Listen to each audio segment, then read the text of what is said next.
Hello everyone, this is Go Against the Tide TV, but now we are in States and today we have special guest, Dr. Dukiem Pestą. It's a pleasure to meet you in our studio in America. Thank you, nice to be here.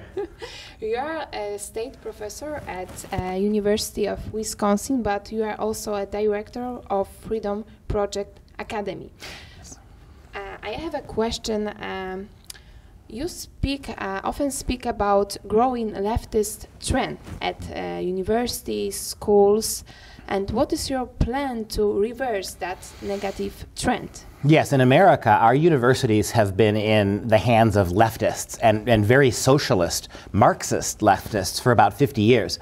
And we're only now beginning to see it affect our politics. So what's happening is we've had 2 or 3 generations of American kids who have been patriotic Americans. They're Christians, most of them, but they go to universities, and 4 years later they come out anti-God, anti-country, anti-Western culture. So one of the things we did to try to fix that, as a university professor, by the time these kids get to me, they're 19, 20 years old, and they've had 20 years almost of indoctrination. So in order to get to have a better chance to change their minds, I got involved with Freedom Project. That's where we are. And Freedom Project is an online homeschool. From kindergarten all the way through high school. We could do all the educating of the kids before they get to college. And we are a classical school, we're a Christian school, we're a patriotic school. So we're trying to educate kids so that by the time they get to college, they have a solid foundation in liberty and freedom, so that we have a much better chance of holding on to them. And so one of the nice things about America still, and I know it's a little harder for you in Poland, is homeschooling. Yeah. Every state, all 50 states in this country allow us to homeschool. You can, at any point in time, walk your kid out of the public school, the government school, and teach them at home. And so as bad as the schools are getting, the more we can encourage parents to take responsibility themselves, the better it's going to be. So you promote also homeschooling by Freedom Project Academy. Yes, ma'am. What we do is, there's a lot of moms and dads who want to homeschool, but it's hard, right? I mean, they have to work jobs and they have to be out of the house. And most moms and dads, they feel like they can teach 2nd and 3rd and 4th graders, right? But what happens in high school when you want to give your kid a chemistry class or a calculus class? So we can provide all those classes, and for some families, we just provide the upper grades. Because what we do is we have live teachers teaching through the computer. No recorded lessons or no discs in the computer. We have real teachers teaching in real time. And so that helps parents. It allows these kids to have a real teacher experience, and for certain subjects that a mom and dad may not feel that they can do, we can do it for them. Great. Yes, and in Poland, as you mentioned, homeschooling is more difficult to do, because our government, we thought it is a patriotic government, but when they got the power, they made homeschooling more difficult. So right now there is a situation in Poland like you have to go to psychologist to get the permission for homeschooling. You have to go with your kids, of course. And right now there is more difficult, because you have to find a psychologist which is working for government, not private one, and you have to find a school in your district. So it's very difficult, because there are few schools that they want homeschoolers in their school. So I mean, you see how difficult that is, right? Yeah. You have to talk to a state psychologist who's already on the side of the state, right? Yes. And the school districts don't want you to homeschool. Yes, we are aware of this here. You know, we see this in our country as well. We're very aware in America that a lot of the Eastern Europe, the Czechs, for instance, too, very liberty-minded people, but the government oftentimes is still infiltrated by the old holdovers from the Soviet days. And one of the things that we have a problem with all throughout Europe, we were very much against the European Union. It's a bad idea, right? That you're going to subordinate national sovereignty to some broad power. and that kind of authoritarianism lingers on. So luckily, we have a very vocal and active homeschool community here, and we're constantly pushing back when the government tries. In places like California, very liberal states, which remind me of Western European countries, that's right. sadly. And what we see in places like California is the government is constantly trying to do that, trying to erode family freedom. The real thing is that I would say to my Polish friends is, and if we can get you there, this would be great. They should be asking you, the government, permission to educate your kids. We shouldn't have to go to them for our kids and get their permission. That's what we want to instate, a world where moms and dads have the right to educate their kids. The state has to ask your permission. That's a better world, I think. Thank you, because it's very important, because in Poland many parents have thinking that children belong to government after you raise them till, I don't know, 5. Right. The minute they get old enough to think, government propaganda, right? Yes, that's right. We know that. So it's very precious what you said for us. And can you tell us, because you were talking about at your lecture a few days ago, about critical thinking. Is it a main goal to... Education, I don't care whose education. I mean, if education isn't based on teaching kids how to think. Our motto for our school is we teach kids how to think, not what to think. Propaganda is a bad thing, right? And it's even worse when it's initiated by governments. And so I believe that if you expose kids to the history of Western culture, and I said in my lecture on Friday, and I mean this so sincerely, I had a good education growing up, and I had a Catholic education. And in America, the Catholic schools are usually pretty good, right? They're better than the public schools. We learned about Poland, and we learned about Jan Sobieski. We learned about the partitioning of Poland in 3. We've learned about that. So you know as well as I do that if we expose kids to the faith, if we expose kids to the great books of Western culture, from the Greeks and Romans, and from the Bible all the way forward, the best that the Western world has done, and teach them how to read those books, we know that those kids are going to be patriots, that they're going to value freedom, that they are going to follow the cross. We know that. And so what schools are doing, and European schools have been doing it for a long time, obviously Soviet schools, and fascist schools do, they provide you a view of history where you are not allowed to think critically. You're not allowed to challenge, you're not allowed to argue, you're not allowed to disagree. They put books in front of you that reinforce the state and reinforce the socialist model.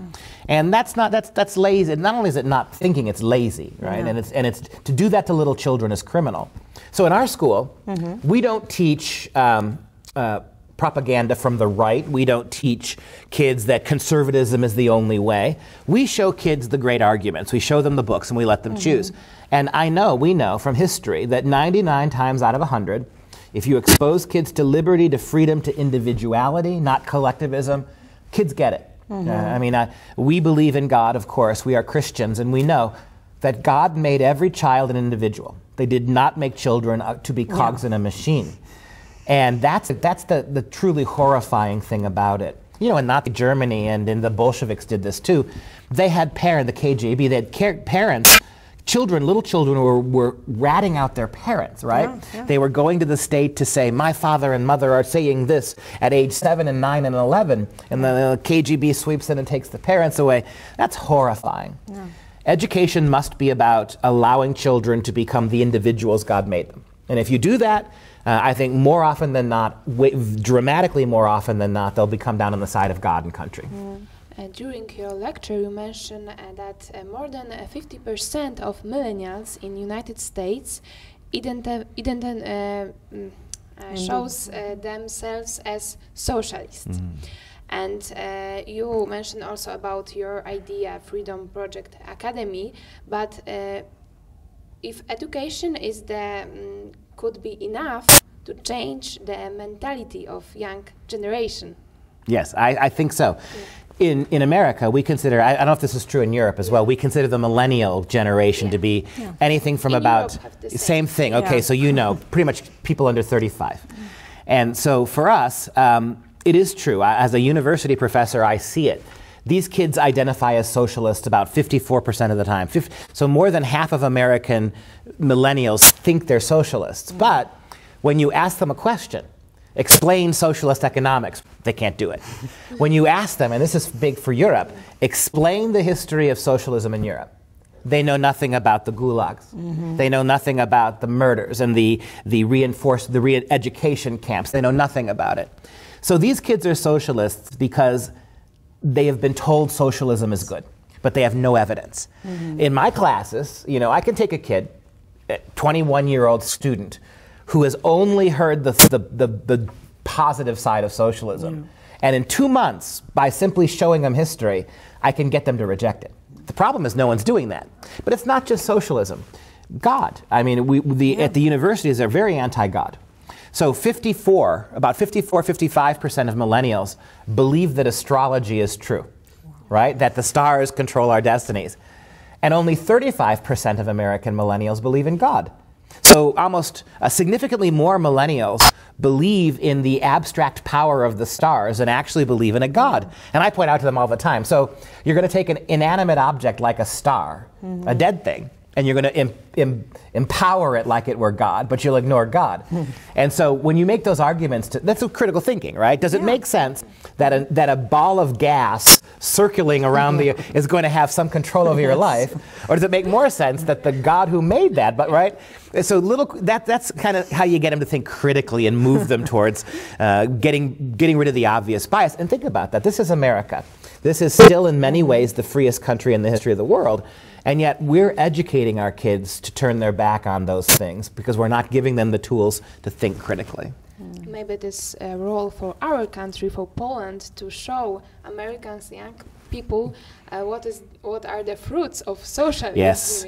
I mean, that's it. I think the single biggest reason Americans don't understand and aren't more outraged by what's happening in our schools is we've not lived through what you've lived through. I mean, it's a blessing that, you know, not since the Civil War, which was an American war, have we really had a war fought in this country. In fact, in our 240-year history, the only real war we've had in this country is the Civil War, which was American versus American.